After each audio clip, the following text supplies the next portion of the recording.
रात्रीचे जवळपास 2 वाजले होते. लॉजमधले सगळे लोक झोपले होते. चारही बाजूंना शांतता पसरली होती. पण रमेश बेडवर पुस्तक ठेवून आपल्या गर्लफ्रेंडशी चॅट करत होता आणि हे तो मागच्या 2 वर्षापासून करत होता. रमेशचे वडील रिक्षा चालक होते. उन्हातान्हात रिक्षा चालवून त्यांनी मुलाला स्पर्धा परीक्षेची तयारी करण्यास पटना येथे पाठवले होते. महिन्याच्या पहिल्या तारखेला ते ट्युशन फी, रूम भाडं आणि जेवण खर्च पाठवत असत. पण एके दिवशी अचानक रमेशच्या आईचा फोन आला. ती म्हणाली, बेटा, बाबांची तब्येत खूपच खराब आहे, तू लगेच घरी ये.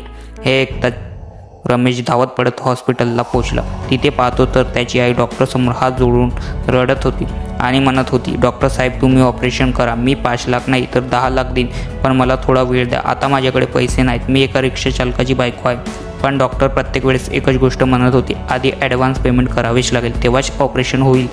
रमेशची आई गावभर फिरली, सगळ्यांकडे मदत मागितली, पण कुणीही मदत केली नाही. हे सगळं पाहून रमेशचे डोळे पाणावले. पैशाच्या कमतरतेमुळे त्याने आपले वडील गमावले. तो आईसमोर रडू लागला. आई, हे सगळं माझ्यामुळे झालं आहे. मी जितका काबिल व्हायला हवा होतो तितका चालू नाही. जर मी नीट अभ्यास केला असता, मेहनत घेतली असती, तर आज माझ्याकडे नोकरी असती, काहीतरी करत असतो आणि बाबांना वाचवू शकलो असतो. रमेश स्वतःला दोष देत होता. मित्रांनो, तुमच्यासमोर कधी काय होईल, कोणती घटना घडेल हे कुणालाच ठाऊक नसतं. म्हणून तुम्ही आता जे करताय, ज्या कामासाठी आलात, तुमचं लक्ष त्यासाठी जीव तोडून मेहनत करा.